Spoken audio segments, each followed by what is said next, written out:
1 and unit 2 है, ये दोनों मिला के 20 मार्क्स के हैं। तुम्हें ये तो पता ही कि 6 चैप्टर्स है ना, उनमें से हर चैप्टर 20 मार्क्स के, दो चैप्टर्स का ग्रुप है, ठीक है। तो ऐसा कोई रूल नहीं है कि इस 20 मार्क्स में से 10 चैप्टर 1 10 चैप्टर 2, ऐसा नहीं है, थोड़ा आगे पीछे हो सकता है, but on an average equally रहता है, ठीक है, 1-2 नंबर आगे पीछे। अब एंटरप्रेन्योरियल प्लानिंग, इसका मतलब क्या हुआ, बिजनेस प्लान की प्लानिंग क्या होती है। तो हमें एंटरप्रेन्योरशिप पता है, एंटरप्रेन्योरशिप का मतलब जो अपना खुद का बिजनेस करे एक आइडिया के साथ, इनोवेशन के साथ। प्लानिंग हम लोगों ने बिजनेस स्टडीज में भी पढ़ी है कि प्लानिंग का मतलब क्या है, टू थिंक इन एडवांस, ठीक है। तो इस चैप्टर में हमें different types of business plan, कि जब बिजनेस प्लान बनाते हैं तो हमें किस किस तरह के प्लान्स बनाने पड़ते हैं। उससे पहले हमें चैप्टर में थोड़ा सा वो सब दिया हुआ है जो तुम लोग 11th की बिजनेस स्टडीज में या 12th की बिजनेस स्टडीज में पढ़ चुके हो, जैसे कि economic activities, non economic activities क्या होती हैं। इकोनॉमिक एक्टिविटीज में प्रोफेशन होता है, एम्प्लॉयमेंट होती है, बिजनेस होती है, ठीक है। नॉन इकोनॉमिक एक्टिविटीज में सोशल, रिलीजियस, ये सब होता है, तो हम उनको डिटेल में नहीं जा रहे हैं। सेकेंडली इस चैप्टर में हमें दिया हुआ है कि सोल प्रोप्राइटरशिप क्या होता है, पार्टनरशिप क्या होती है, cooperative societies, joint stock company, public company, private company, ये सब हमें टाइप्स दिए हुए हैं। इनके भी हम जो पार्ट है सिलेबस का वो अभी कवर नहीं कर रहे हैं, क्योंकि ये सब कुछ हम 11th में कवर कर चुके हैं।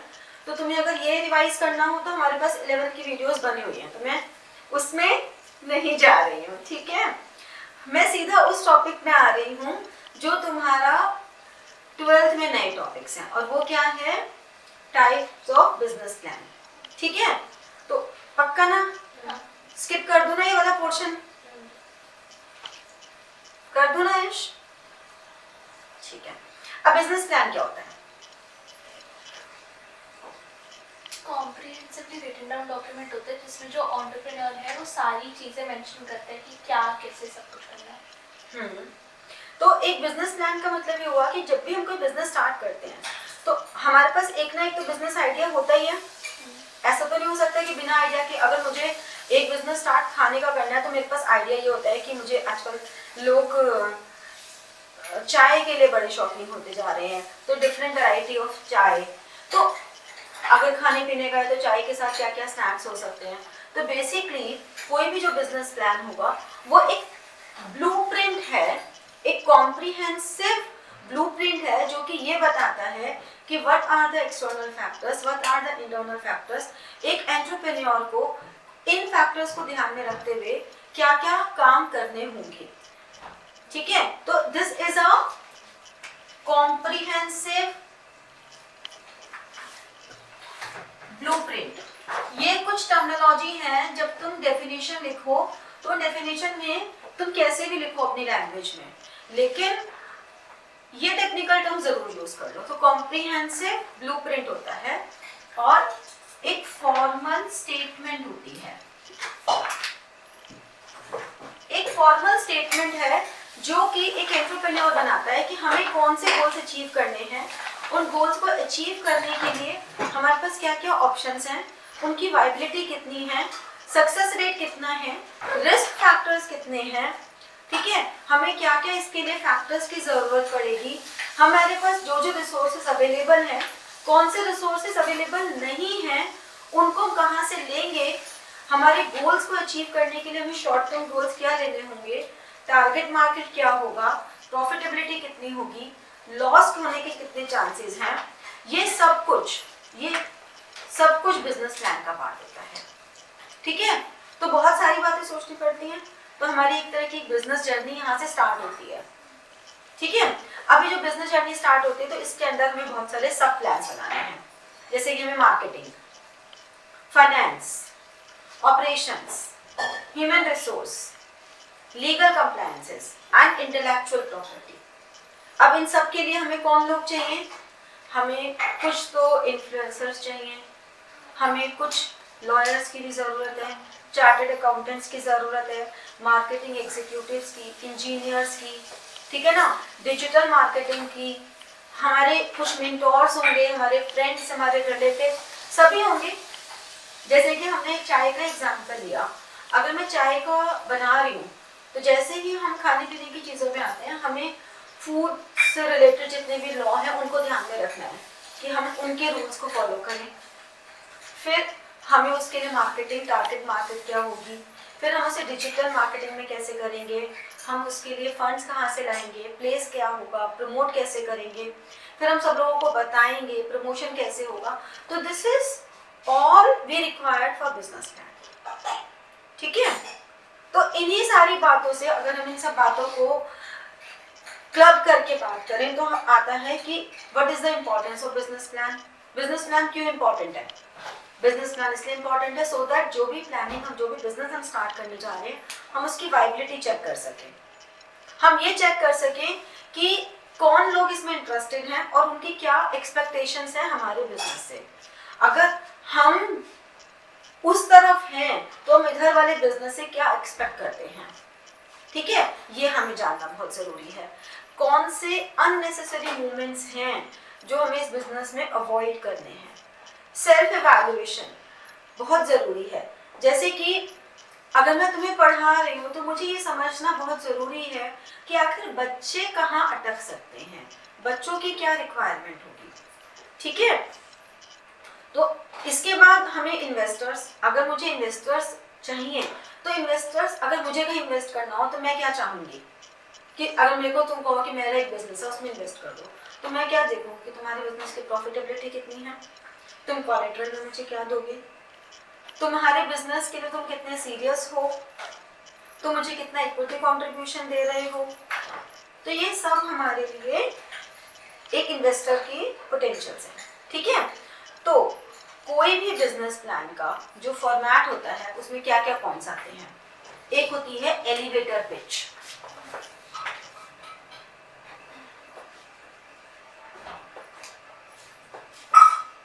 एक है elevator pitch.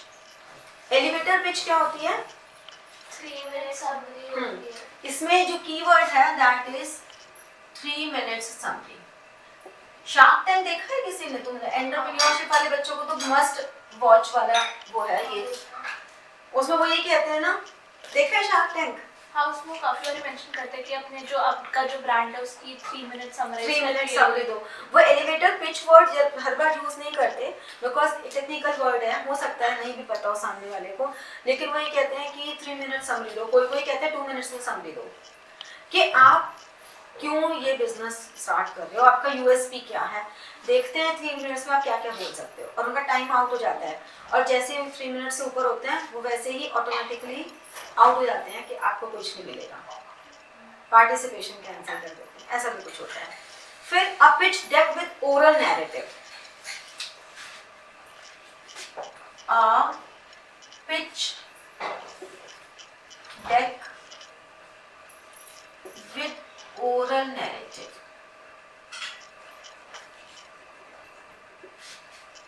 A pitch deck with oral narrative, इसका मतलब क्या हुआ? इसमें तो ये स्लाइड्स, पीपीटी स्लाइड्स हो सकती हैं, स्लाइड शोज, ग्राफ्स।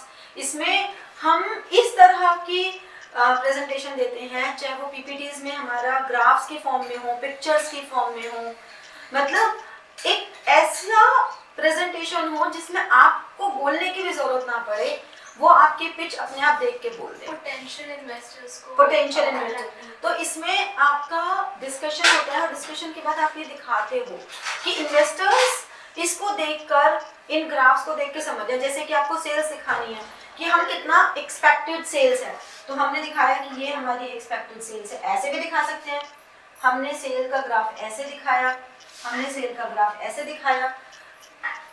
तो अगर वो आपसे बोल रहे हैं कि ये हमारा एक्सपेक्टेड ग्राफ है, तो why are you thinking for this and why are you thinking for this, आप इसकी असेसमेंट कैसे कर रहे हो सेल्स ग्राफ के। ठीक है ना, आपका टारगेट कस्टमर का ये भी हो सकता है, और आपका टारगेट कस्टमर ये है, या आपका टारगेट कस्टमर सिर्फ इतना सा है। तो इसका मतलब आप चारों साइड जाना चाहते हो, इसका मतलब आप सिर्फ आधा कवर करना चाहते हो, या आपका सिर्फ इतना सा है कि आप एक small portion of customers attract करना चाहते हो। तो आपका कस्टमर, जो टारगेट कस्टमर है वो कैसा है। तो इस तरह से ये pitch deck with oral narratives है। फिर है a written presentation for external stakeholders. अब एक्सटर्नल स्टेक होल्डर्स कौन हो गए? सिर्फ शेयर होल्डर्स नहीं, इसमें बहुत लोग आ जाएंगे। और ये जो एक्सटर्नल स्टेक होल्डर्स है, इनके लिए हम एक रिटर्न प्रेजेंटेशन बनाते हैं। उसमें फिर अब इस समरी में से भी कुछ आएगा, इसमें से भी कुछ आएगा, और मिला के उसमें सबसे पहले हमारा विजन, मिशन, ऑब्जेक्टिव, हमारी टैग लाइन, हमारी पिच लाइन, ये सब चीजें होंगी। और फिर हम बताएंगे कि हमारा प्रोजेक्ट क्या है। फिर एन इंटरनल ऑपरेशनल प्लान, आपने एक्सटर्नल को दे दिया, अब हम इसको एग्जीक्यूट कैसे करेंगे, कैसे इस पे काम करेंगे, ये हमारा इंटरनल ऑपरेशनल प्लान है। तो जब भी आपसे पूछा जाए कि किसी भी बिजनेस प्लान का फॉर्मेट क्या है, और इसमें ना आपको बनाने को भी आ सकता है, जैसे आप लोगों का मार्केटिंग में जो बिजनेस स्टडीज है, उसमें मार्केटिंग में आपको वो बनाने को आ जाता है, लोगो या वो बनाने को, लेबल बनाने को आ जाता है। इसी तरह से बिजनेस प्लान बनाने को आएगा, तो आपको ये ध्यान रखना है, ठीक है। इसका आइडेंटिफिकेशन के क्वेश्चंस बहुत आते हैं कि केस स्टडी। हाँ, actually entrepreneurship is all about case studies ही, तो इसमें तो केस स्टडीज बेस्ड ही क्वेश्चंस रहेंगे, ठीक है। अब इंट्रोडक्शन, जब भी हम कोई प्लान बनाएंगे तो हमें सबसे पहले तो एंटरप्रेन्योर का बायोडाटा, मतलब एंटरप्रेन्योर कौन है, उसका एड्रेस, उसके बारे में, उसकी क्वालिफिकेशन, सब कुछ उसके बारे में। फिर इंडस्ट्री, जिसमें इंडस्ट्री में जैसे कि चाय है तो हमारी टी इंडस्ट्री के बारे में पूरा उस इंडस्ट्री का प्रोफाइल, हमने जो एंटरप्राइज का नाम लिखा है, वेबसाइट है, ब्रांचेस हैं। फिर हमारा कॉन्स्टिट्यूशन, मतलब हमारा फॉर्मल स्ट्रक्चर है, इनफॉर्मल स्ट्रक्चर है, हम जो भी स्ट्रक्चर बना रहे हैं उस स्ट्रक्चर में हमारे अलग अलग लेवल्स क्या होंगे, मतलब हमारे वैसे तो top level, middle level and operational level है, लेकिन इनके अंदर भी तो सब पार्ट्स हैं, तो वो किस तरह से चलेगा, हमारे प्रोडक्ट की डिटेल्स क्या रहेंगी, हमारी टाइप ऑफ कंपनी क्या रहेगी, ये सब कुछ। ये एक लेवल, एक चीज़ हो गई, ठीक है। दूसरी चीज़ डिस्क्रिप्शन ऑफ वेंचर, जो भी हमारा बिजनेस वेंचर है उसका डिस्क्रिप्शन, मतलब उसका साइट प्लान क्या रहेगा, फिजिकल इंफ्रास्ट्रक्चर, रॉ मटेरियल कहाँ से आएगा, लेबर कहाँ से आएगी। तो मैंने कहा कि रॉ मटेरियल कहाँ से परचेज करेंगे, ये हमारे रॉ मटेरियल होंगे। लेबर किस तरह की चाहिए आपको, कितने number of people you required, कितनी टेक्निकल चाहिए, कितनी नॉन टेक्निकल चाहिए। फिर यूटिलिटीज, मतलब आपको इलेक्ट्रिसिटी, पावर सप्लाई, कितने आपको पॉइंट्स चाहिए। मान लो मैं यहाँ पे एक क्लासरूम बना रही हूँ, तो मुझे क्लासरूम में कितने पॉइंट्स चाहिए। और चाय के बिजनेस की बात अगर हम करें तो उस चाय के बिजनेस में हमें कितना इंफ्रास्ट्रक्चर में कैसा चाहिए, हमें कितनी चेयर्स चाहिए। फिर कितना अच्छा हो कि वहाँ पर अगर हमारे चार्जिंग पॉइंट्स हों, कितने लोग वहाँ पर रुक के चाय सिर्फ इसलिए पी लेंगे कि उन्हें फ़ोन चार्ज करना है अपना, तो हमें फ़ोन चार्ज करने की फैसिलिटी देते हैं। सब कुछ आ गया इसमें। हमें पानी कैसा हो रहा है, पानी का यूज करना, कि पानी कौन सा है, कितना स्टॉक करना है, दूध कितना स्टॉक करना है, चाय पत्ती कितने तरह की रखनी है, इंग्रेडिएंट्स और कौन कौन से रखने हैं, ये सब कुछ हमारे पास, गैस, फ्यूल, एवरीथिंग, ये सब हमारे यूटिलिटीज में आएगा। फिर अगर हम ये सब कुछ बना रहे हैं तो पोल्यूशन पे ध्यान रखना, हमारी इतनी सारी जो वेस्ट होगी उस वेस्ट का हम क्या करेंगे, कितना। ये भी हो सकता है कि आप उस चाय की जो पत्ती है, आप to be more sustainable development point of view, उस चाय पत्ती को आप नाली में नहीं बहा रहे हो, बल्कि आप उसको इकट्ठा कर रहे हो and you sold it as a garbage, क्योंकि people use it as a fertility के लिए यूज करते हैं ना पौधों में। अगर पौधों में चाय, पता है ना, पौधों में चाय की पत्ती डालें तो पौधे अच्छे ग्रो करते हैं, उसकी सॉइल खाद की जैसे यूज हो जाएगी। तो ये हम सस्टेनेबल डेवलपमेंट को ध्यान में रख सकते हैं। तो ये सब बातें हमें यहाँ पे बतानी होगी कि देखो, तो लोग अट्रैक्ट होंगे, ठीक है ना। चैप्टर के खत्म होने तक हम एक चाय का ठेला तो खोल ही लेंगे, एक बिजनेस प्लान तो हमें मिल ही गया। चलो, पोल्यूशन कंट्रोल का हम ध्यान रखेंगे कि वाटर पोल्यूशन ना हो, मतलब ऐसा ना हो कि चाय हुई बह रही है वहाँ पर मक्खियाँ मिनमिना रही हैं, तो वाटर पोल्यूशन का ध्यान रखेंगे। हमारे यहाँ पे क्राउड इस तरह का ना आए जो कि नॉइस पोल्यूशन क्रिएट करे, मतलब तुम सारे पहुँच के वहाँ पे चीखना चलाना शुरू कर दो, जानवर वगैरह से। थोड़ा डिसेंट बिहेव करना चाहिए, गाली गलौज नहीं करनी चाहिए, सोसाइटी में खड़े हो तो ऐसा क्राउड ना आए। ये भी हमारा नॉइस पोल्यूशन है, ठीक है ना। एयर पोल्यूशन, ये सब चीज़ों का हमें ध्यान रखना है। ट्रांसपोर्ट, कम्युनिकेशन, मशीनरी, इस सब हमें ध्यान रखना है, ठीक है, तो किसी भी वेंचर के लिए हमें इन पॉइंट्स का ध्यान रखना बहुत जरूरी है। ये तो एक प्लान हो गया। अब इसके बाद प्रोडक्शन प्लान की बात करते हैं हम कि प्रोडक्शन प्लान क्या होता है। चलो, अब जरूरत नहीं कि हर बिजनेस में प्रोडक्शन हो, चलो हमारा चाय के बिजनेस में तो प्रोडक्शन हो रही है, ठीक है। तो प्रोडक्शन का मतलब क्या होता है, सबसे पहले तो ये समझ लो, conversion of raw material into finished goods, ठीक है, वही तो होता है ना प्रोडक्शन प्लान। तो वो प्रोडक्शन प्लान कैसा रहेगा, हम सुबह पूरी 50 लीटर चाय बना के रख देंगे और फिर जब आएंगे उनको गर्म करके दे देंगे, ये every time when we receive an order हम लोग तब चाय बनाएंगे, हमारा प्रोडक्शन प्लान क्या रहेगा। क्योंकि प्रोडक्शन प्लान सिंपल भी होना चाहिए बट मोर ऑथेंटिक भी होना चाहिए।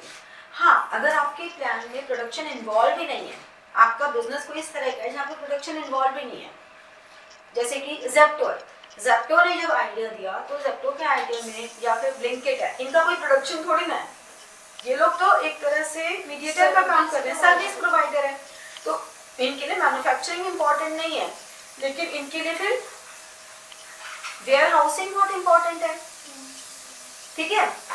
तो जैसे कि एक बिजनेस प्लान अभी मेरे एक स्टूडेंट ने डिस्कस किया कि मैम ऐसा भी तो बिजनेस प्लान हम बना सकते हैं कि आजकल लोगों के पास मार्केट जाके ट्राई करके कपड़े खरीदने का टाइम नहीं है, तो हम कपड़े उनको दें और उनसे बोलें कि 1 घंटे में आप रिटर्न कर देना ट्राई करके, तो कितना बढ़िया है, तो बहुत बढ़िया, बस इन्वेंट्री का बहुत मैनेजमेंट बहुत करना पड़ेगा, ठीक है ना, बड़ी सारी कंडीशंस लगानी पड़ेंगी क्योंकि लोग जितने हिसाब से आलसी हो रहे हैं उन्हें हर चीज़ चाहिए, तो ये लोग आलस के दम पे कुछ भी लूट लो उनका पैसा, आज के टाइम में तो ये हाल है। तो यहाँ पे आपको वेयर हाउसिंग है, तो डिपेंड करता है कि आप मैन्युफैक्चरिंग 0 पर हो या कंप्लीट मैन्युफैक्चरिंग पर हो या सेमी मैन्युफैक्चरिंग है, तो जिस तरह की मैन्युफैक्चरिंग है उसके हिसाब से ही आपको अपना प्रोडक्शन प्लान बनाना पड़ता है, ठीक है। इसमें आपको टाइम स्टडी, मोशन स्टडी, जो हमने टेलर्स की टेक्निक्स की थी सारी, वर्क स्टडीज की थी ना सारी, वो सब ध्यान में रखनी बहुत जरूरी है, ठीक है। फिर आता है ऑपरेशनल प्लान। इसमें ना प्रोडक्शन प्लान में प्लानिंग है 68 पे, सेकंड जो मतलब बिल्कुल ये being high complex and tedious वाला जो पैराग्राफ है ऊपर, उसमें जो ये वाला है कि no doubt it will be nature of activity will decide the magnitude of importance of disclosure. हाँ, वो ये कह रहे हैं कि ये डिपेंड करता है कि आपकी जो मैन्युफैक्चरिंग है वो किस लेवल पर है, क्योंकि मैन्युफैक्चरिंग का लेवल डिसाइड करता है कि आपको कितनी इंपॉर्टेंस देनी है। जैसे एक सर्विस प्रोवाइडर को मैन्युफैक्चरिंग में तो इंपॉर्टेंस ही नहीं देनी, लेकिन जो सोल मैन्युफैक्चरिंग का काम कर रहे हैं उसको मैन्युफैक्चरिंग की बहुत इंपॉर्टेंस देनी है। तो डिपेंड करता है, मतलब जितने भी प्लान है वो हर बिजनेस के लिए अलग अलग होंगे। एक सर्विस वाले के लिए प्रोडक्शन प्लान मैटर ही नहीं करेगा, ठीक है ना, वो चीजें हैं। फिर आता है ऑपरेशनल प्लान। नेक्स्ट हमारे पास है ऑपरेशनल प्लान। हमारा जो प्रोडक्शन प्लान है सिर्फ शब्दों का हेर फेर है। प्रोडक्शन प्लान कहता है प्लान योर वर्क, मतलब ये एक बिफोर वाली टास्क है, एक्चुअल काम होने से पहले का टास्क है कि हम प्रोडक्शन कहाँ करेंगे, रॉ मटेरियल कहाँ से आएगा, मशीनरी कैसी होंगी, कितनी देर में प्रोडक्शन होनी चाहिए, कितनी देर में ऑर्डर एग्जीक्यूट हो जाएगा, ये सारा हमारा अपने वर्क को प्लान कर रखा है।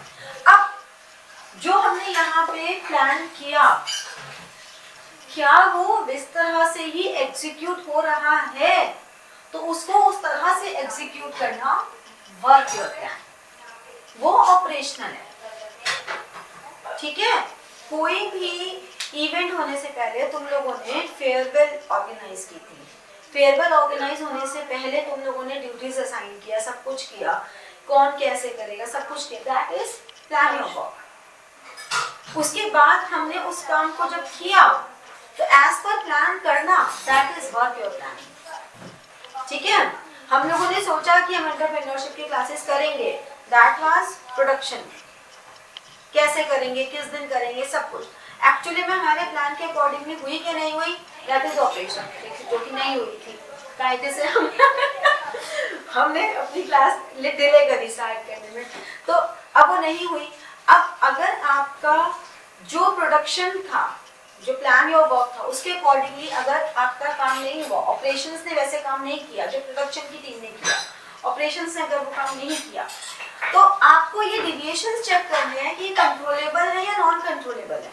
अगर कंट्रोलेबल है तो उन्हें कंट्रोल करो and take steps for controlling it, और अगर नॉन कंट्रोलेबल है तो इसका मतलब आपकी प्लानिंग में ये लूप होता है कि आपने ये नॉन कंट्रोलेबल फैक्टर्स को कंसिडर नहीं किया था। ठीक है, तो operational plans ensures that work your plan, ये वो ब्लूप्रिंट है जो कि ये बताता है कि आपने अपने काम को जैसे सोचा था वैसे किया या नहीं किया। ठीक है ना, तो ऑपरेशनल प्लान के एलिमेंट्स क्या रहते हैं, वो कहते हैं for production in advance of operations. ठीक है, तो यानी कि ऑपरेशनल प्लान कैसे काम कर रहा है, एस्टैब्लिशिंग द एग्जैक्ट रूट, ये एग्जैक्ट रूट बता रहा है, रूटिंग दिखा रहा है, शेड्यूलिंग दिखा रहा है।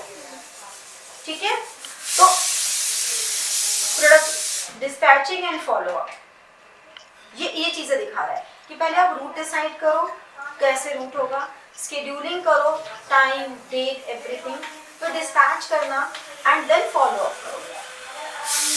फॉलो अप करने में आपको इंस्पेक्शन भी करनी है कि क्या ये मटेरियल वैसा ही था जैसा हमने बनाने की सोची थी, और उसकी शिपिंग करना, यानी कि एक्चुअल फ्लो ऑफ गुड्स।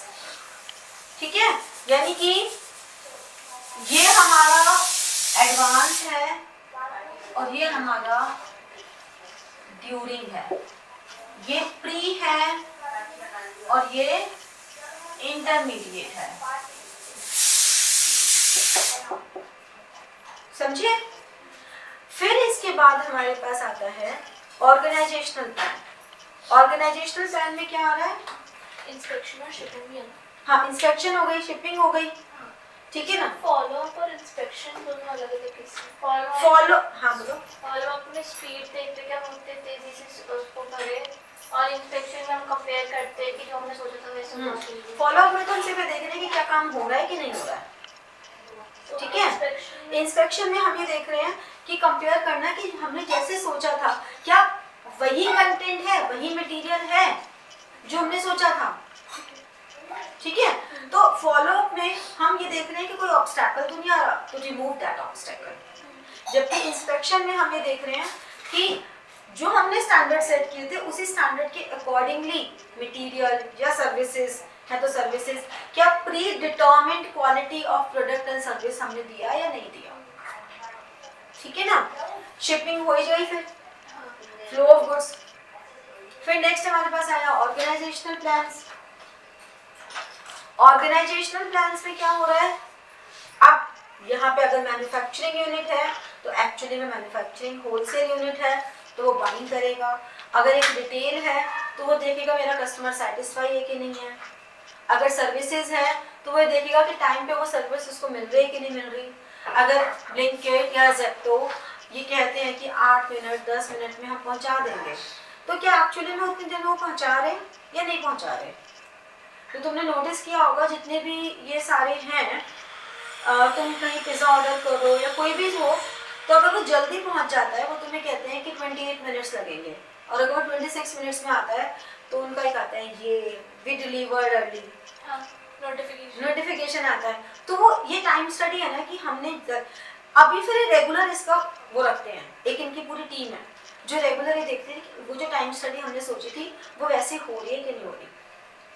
और अगर उनको लगता है कि every time we delivered early तो वो अपनी ड्यूरेशन को भी कम कर देते हैं, 27 मिनट कर देंगे, फिर वो 26 में भी ये कर देंगे, लेकिन फिर वो 28 की जगह 27, तो कंज्यूमर को भी तो ज़्यादा अट्रैक्टिव लगता है। तो वो वाली चीज़ है।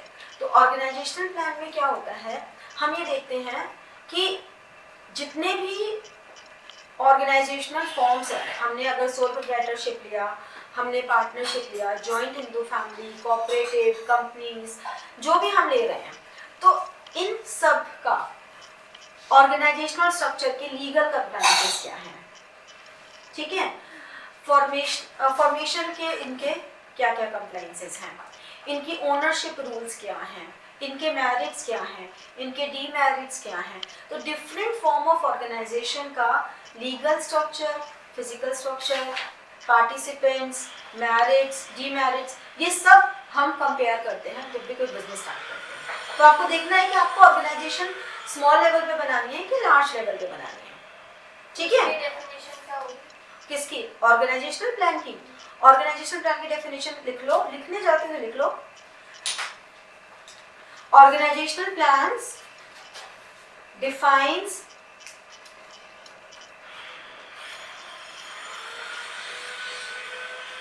the form of ownership after evaluation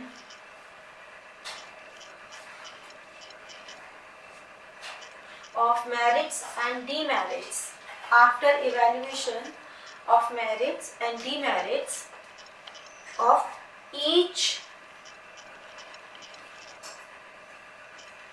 form. Definition इतनी सी है, तुम्हें इसे बढ़ाना हो तो इसमें तुम लिख सकते हो कि कौन कौन सी फॉर्म ऑफ ऑर्गेनाइजेशन होती है, sole proprietorship, partnership, joint into family, joint stock company, cooperative societies, ये सब कुछ तुम डाल सकते हो, ठीक है ना, बढ़ाने के लिए। और बढ़ाने के लिए तुम जितना मर्जी डाल दो, हर एक फॉर्म की डेफिनेशन डाल दो, मतलब आंसर को बढ़ाने के लिए थोड़ा रिलेवेंट डालना जरूरी है, बस वो इम्पोर्टेंट है, ठीक है। हमें जितने भी जो भी फॉर्म हम सिलेक्ट कर रहे हैं, हमें हर एक फॉर्म में देखना है कि यहाँ पर लायबिलिटी कितनी होगी, फंड्स की रिक्वायरमेंट। अब मुझे अगर ज़्यादा फंड चाहिए ही नहीं तो मैं सोचूंगी सोल प्रोप्राइटरशिप रख लूँ। अगर मुझे ज़्यादा इंटरफेरेंस ही नहीं चाहिए, मुझे मेरा बिजनेस आइडिया है, मुझे ही करना है इस पर काम, तो मैं पार्टनरशिप भी नहीं एक्सेप्ट करूँगी। लेकिन मुझे लगता है नहीं, ये चीज़ मेरे पास है, ये तेरे पास है, ये तेरे पास है, ऐसे सबके पास अलग अलग है। तो हम 4 दोस्त हैं, हम 4 दोस्तों के पास अलग अलग स्किल है, तो हम चारों मिलकर पार्टनरशिप कर लेंगे। फिर हमें देखेंगे कौन से मेंबर का स्टेक कितना होगा, डिस्प्यूट्स हो जाएंगे तो सॉल्व कैसे करेंगे, ठीक है ना। तो ये सब चीज़ें हम ऑर्गेनाइजेशन में देखते हैं। फिर ये भी देखना ज़रूरी है कि हमारा स्ट्रक्चर कौन सा होगा, वैसे कि फंक्शनल स्ट्रक्चर रखना है हमें या डिविजनल रखना है। अच्छा, ठीक है, सब कुछ आ गया ना पूरी बिजनेस स्टडीज। हाँ। फिर अब देखो बिजनेस स्टडीज का एक और चैप्टर आ गया, फाइनेंशियल प्लान। अब फाइनेंशियल प्लान कौन से 3 डिसीजन होते हैं? इन्वेस्टमेंट डिसीजन, कहाँ इन्वेस्टमेंट करना है, फाइनेंसिंग डिसीजन, हमें कौन सा सोर्स ऑफ फाइनेंस लेना है, फिर डिविडेंड डिसीजन। तो अभी डिविडेंड तक तो बात बहुत बाद में जाती है, अभी फिलहाल तो हमें ये देखना है कि हमारी फाइनेंशियल रिक्वायरमेंट्स कितनी होंगी और हम इसे कैसे पूरा करेंगे। What will be the source of raising fund, क्योंकि सोर्स ऑफ रेजिंग फंड में हमें देखना है कि हमारे पास खुद का फंड है, हमें बोरो करना है। अब अगर बोरो करना है तो बैंक से लेना है, दोस्तों से लेना है, रिलेटिव से लेना है, या हमें कोई वेंचरिस्ट देखना है कि कोई हमारे उसमें इन्वेस्ट करेगा। अब हमें देखना है कि उस फाइनेंशियल प्लान में कितना हमें रेवेन्यू जनरेट होने के चांसेस हैं, कितना हमारे एक्सपेंसेस है, यानी कि बजटिंग करनी है, फिर इतना रेवेन्यू इतने एक्सपेंसेस हैं, फिर हमारी प्रॉफिटेबिलिटी कितनी कितनी आगे बढ़ने के चांसेस हैं। तो हमें अकॉर्डिंगली ये देखना है कि जो डिफरेंस है ये हम कैसे पूरा करेंगे। फिर हमारे पास जो फंड्स आएंगे उनको हम फिर से फ्लो बैक कैसे करेंगे कि हमें फर्दर इनकम इसी से हो जाए। तो फ्लोइंग बैक ऑफ प्रॉफिट्स भी हमें करना सीखना है। तो फाइनेंशियल प्लान में हमें इन्वेस्टमेंट डिसीजन लेना है मेजरली, हमें फाइनेंसिंग डिसीजन लेना है, हमें इनकम डिसीजन कि इनकम ग्रोथ रेट क्या रहेगी, कैश फ्लो कैसे रहेगी, हमारी बैलेंस शीट में टेंजिबल, इंटेंजिबल और करंट एसेट्स के कंपोनेंट्स कैसे काम करेंगे, इधर हमारा इक्विटी एंड बोरोड फंड्स के कंपोनेंट्स कैसे काम करेंगे, हमारा ब्रेक इवन एनालिसिस पे क्या रहेगा। ब्रेक इवन का मतलब क्या होता है? No loss, the point where no profit no loss exist, यानी कि अगर मैं 200 की प्रोडक्शन कर रही हूँ तो कितने यूनिट्स मुझे ब्रेक इवन पे लेके जाएंगी, तो उसके ऊपर मुझे प्रॉफिट लेके जाएगा।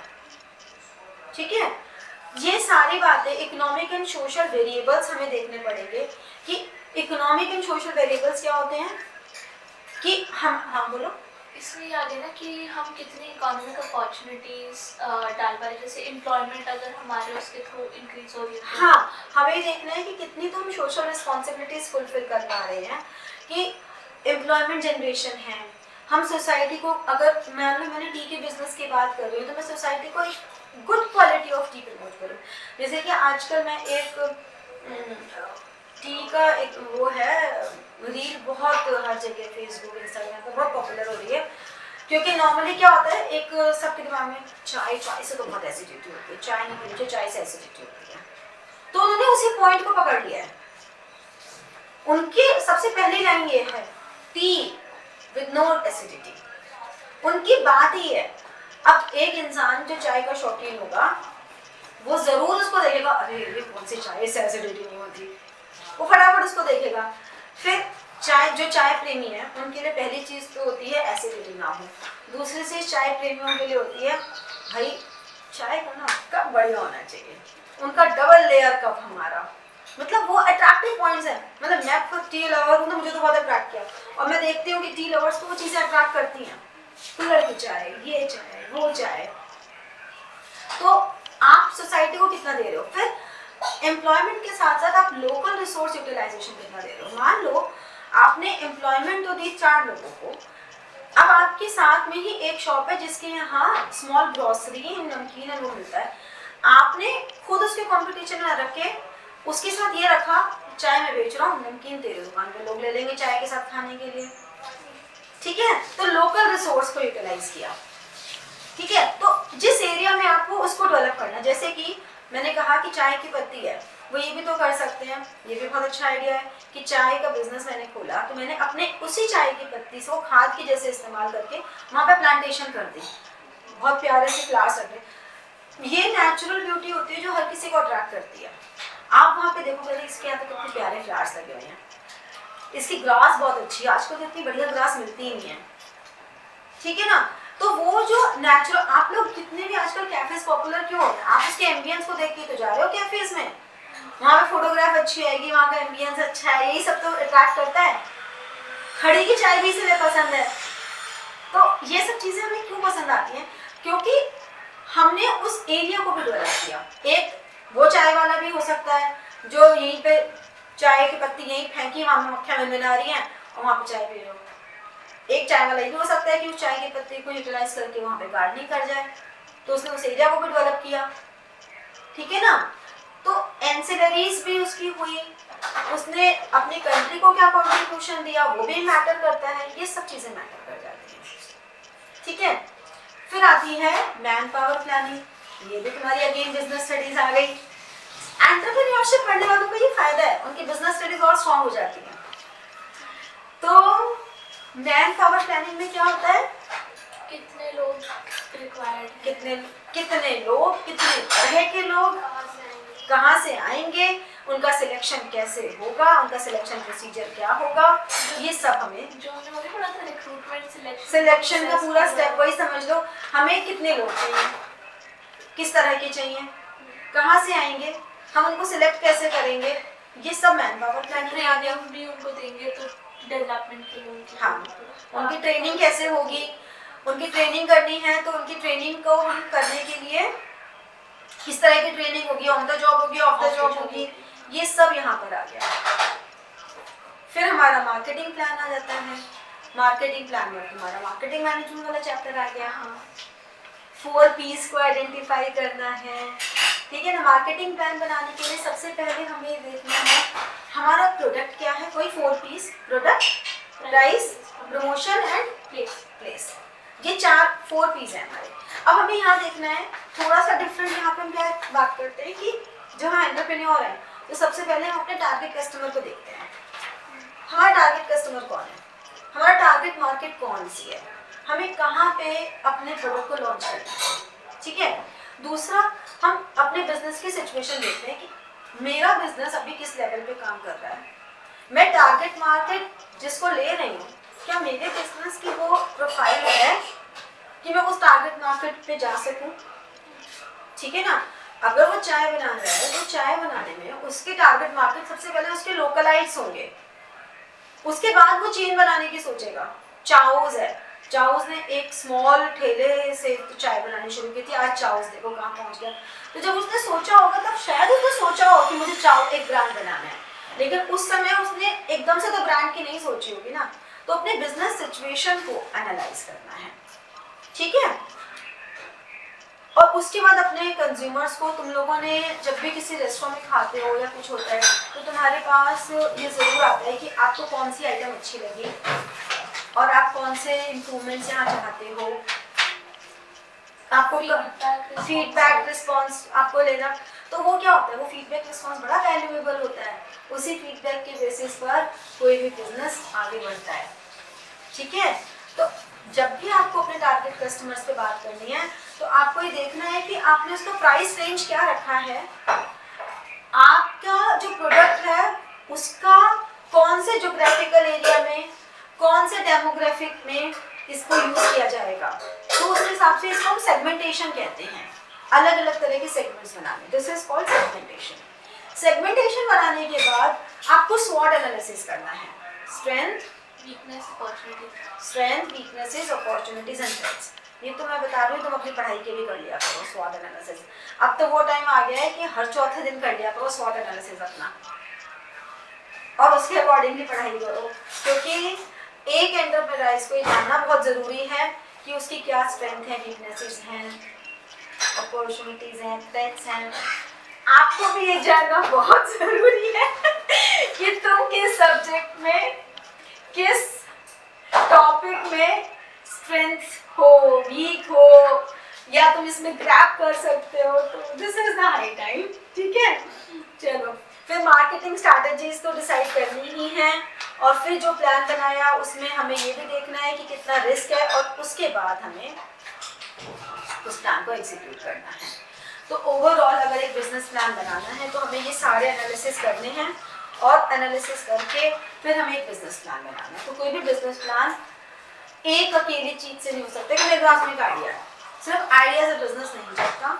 उस आइडिया को आप कैसे एग्जीक्यूट कर रहे हो, दैट मैटर्स।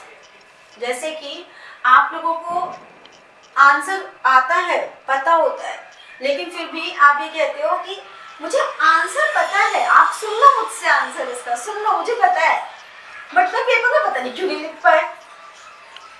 तो इसका मतलब क्या हुआ, आपको जो पता है उसको कागज पे उतारना भी तो इक्वली इम्पोर्टेंट है। एग्जामिनर तुम्हारे दिमाग में थोड़ी ना घुस जाएगा, है ना। तो पेपर पे उसको तरीके से लिखना भी तुम्हें पता है वो इम्पोर्टेंट है। उसके लिए राइटिंग प्रैक्टिस बहुत जरूरी है। ऐसे हाथों में हाथ डाल के पढ़ाई करने से कुछ नहीं होगा लिखना पड़ेगा। ठीक है, तो ये चैप्टर हमारा हो गया। वाह, देखो इसमें तो like, share and press the bell button for getting your notifications and comment. ठीक है, thank you.